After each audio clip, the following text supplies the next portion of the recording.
Sœurs et frères dans le Christ, bonjour et bienvenue à sa méditation en ce samedi de la 29e semaine. Devenir adulte, tel est le propos que Jésus veut faire comprendre aujourd'hui à ceux qui lui posent une question un peu étrange, une question un peu difficile si on peut dire. Il lui demande ceux qui ont été tués dans le temple par Hérode pendant qu'ils étaient en train de prier, comment est-ce qu'on gère cette affaire-là? Il a dit, vous voulez dire qu'ils avaient péché plus que d'autres? En fait, Jésus leur fait comprendre que le problème, ce n'est pas de poser cette question. Il dit, la tour de Siloé qui est tombée aussi. Vous pensez que c'est une question d'avoir péché, que Dieu soit en train de punir les personnes pour leur péché, pendant qu'ils vont rendre gloire à Dieu, Dieu laisse qu'on les détruise, qu'on leur tue. Et combien de fois, qui de nous n'a pas pensé à un moment, avec la mort de quelqu'un, d'un jeune, d'un enfant, de quelqu'un, Dieu était où? Qu'est-ce que Dieu a fait? Quelqu'un qui nous dit parfois, votre Dieu, là, je n'y crois pas, celui qui laisse mourir les innocents. Qui n'a pas pensé? Jésus leur fait comprendre que le problème est ailleurs, mes frères. Le problème, ce n'est pas celui-là. Le problème est que il faut que vous soyez prêts qu'à chaque moment, la vie peut s'arrêter. Qu'on n'est pas là éternellement. Que la souffrance, il y a deux types de souffrance dans la vie. Il y a la souffrance que nous nous imposons nous-mêmes. Hérode, par sa méchanceté, qui tue des personnes. Et il y a celle que la vie, les événements de la vie apportent. La tour de Siloé qui se coule, peut-être parce qu'elle a été mal construite. Peut-être à cause d'un tremblement de terre. Ce sont des souffrances qu'on ne peut pas toujours gérer, non? Mais ce qui est important, c'est que vous vous convertissiez. La question est, comme il y a quelques jours, disait l'Évangile, est-ce que vous êtes prêt au retour du Seigneur? Est-ce que tu es prêt au fait que Dieu puisse passer dans ta vie pour t'appeler chaque fois? L'important, c'est ça. C'est pour ça qu'il dit, c'est que vous vous convertissiez. Soit ceux qui sont méchants et qui font du mal, que vous vous convertissiez et changez votre cœur, soit vous-même qui subissiez les souffrances et la mort de quelqu'un d'autre, que vous vous convertissiez, que vous changez. Est-ce que le Seigneur, quand il viendra chercher le fruit sur cet arbre, comme dit la parabole avec laquelle Jésus finit, est-ce que quand il viendra chercher le fruit sur cet arbre, est-ce qu'il trouvera du fruit? Est-ce que tu auras produit du fruit? Le problème, ce n'est pas ça. Ce n'est pas d'ailleurs que Dieu est d'ailleurs. Dieu est tellement un père. C'est un peu comme si un enfant allait en route pour acheter un cadeau pour son père et ses amis le tapent et il tombe, il se casse le pied.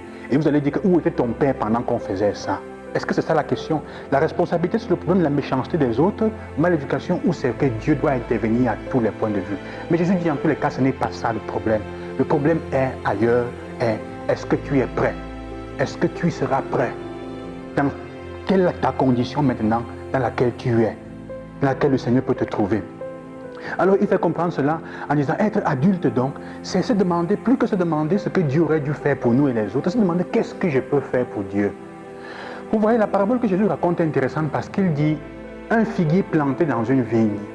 La vigne était le champ le plus soigné, dont la terre était la meilleure, était la plus bonne. Ça veut dire que le figuier est planté dans un endroit où on le soigne bien, la terre est nourrie, donc il n'a pas de motivation de ne pas produire de fruits. Pendant 3 ans, il n'a pas de motivation.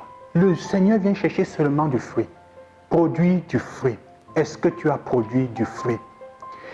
Qu'est-ce que tu donnes au Seigneur? Qu'est-ce que tu es prêt à offrir? Jésus veut en fait dire donc, ne remettez pas à demain ce que vous pouvez faire aujourd'hui de bien. Tu ne sais pas.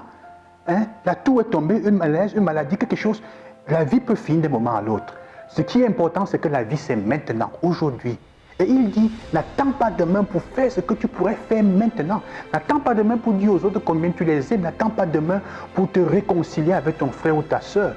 Fais-le maintenant. C'est pour ça que ce que je vous propose aujourd'hui comme acte concret, c'est, frères et sœurs, de choisir qu'est-ce que tu es en train de renvoyer depuis longtemps, un acte bien positif, correct, une réconciliation que tu as abandonnée, que tu voudrais, mais tu renvoies toujours. Fais-la maintenant. Aujourd'hui, c'est le jour de le faire. C'est le jour de faire cette réconciliation-là. Et je vais terminer avec cette prière de Eki Lezum, une jeune femme qui est morte dans le camp de concentration à Auschwitz en 1943, et qui disait en effet une belle prière dans laquelle elle disait, Seigneur, en ce temps nous ne pouvons rien faire pour toi. Tu ne peux rien faire pour nous, c'est nous qui devons faire quelque chose pour toi, nous assurer que tu aies toujours une place dans notre cœur pour toi. Pourquoi? Parce que quand on perd la place, quand on enlève Dieu de son cœur, on devient des homicides, on tue. On arrive à des génocides quand on n'en a plus Dieu dans le cœur. Et ce qui veut dire en fait le Seigneur, la question n'est pas Dieu était ou Dieu a fait quoi, parce qu'il nous a créé libres. La question est, parfois il faut prendre nos responsabilités. Il faut prendre nos responsabilités.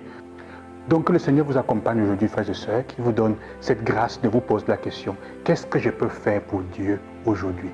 Bonne journée Que le Seigneur t'accompagne et qu'il te donne la grâce aujourd'hui de faire ce que tu voudrais faire demain de bien. N'attends pas. Loué soit Jésus-Christ.